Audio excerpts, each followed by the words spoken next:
В Мирном запустили новую кислородную станцию. Санкт-петербургская компания «Провита» предложила «Алроса» генераторы повышенной частоты с концентрацией кислорода свыше 99%.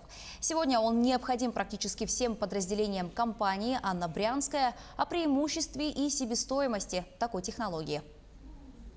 На площадке Мирнинского комбината появились два серых контейнера. В них теперь располагается новая кислородная станция. Установка из двух модулей позволяет вырабатывать кислород с концентрацией свыше 99%. Специалисты говорят, для этой области показатель очень высокий.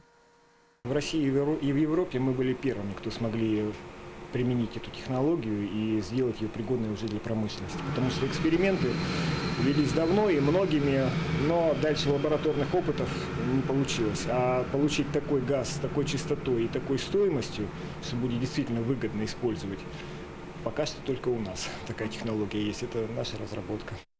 Сегодня сжатый кислород нужен почти всем промышленным объектам «Алроса». Без него, например, невозможно резать металл.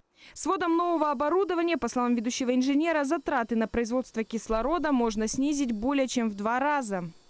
В целом кислород мы поставляем и в медицину, и в рыбное хозяйство, и в фармакологию, и пищевую промышленность. Практически везде. Станция в голом виде обошлась нам в 33 миллиона. Общий проект оценивается порядка 40 миллионов.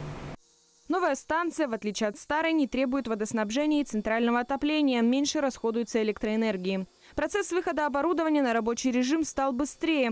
Он с 7 часов сократился до 20 минут. Еще одно важное преимущество – полная автоматизация. Весь процесс контролирует теперь автоматика. Оператор лишь заправляет баллоны. Уровень автоматизации станции настолько высок, что полностью весь процесс происходит автоматически и не требует высокой квалификации сотрудников. То есть запустить станцию и работать можете даже вы. Пожалуйста, попробуйте. Все, сейчас она будет последовательно запускать свои агрегаты и выходить на режим. Когда концентрация достигнет нужного параметра, подаст на баллоны. Новая кислородная станция проходит испытания перед приемкой. Старую криогенную скоро законсервируют. Анна Брянская, Алексей Меркулин, телеканал «Алмазный край».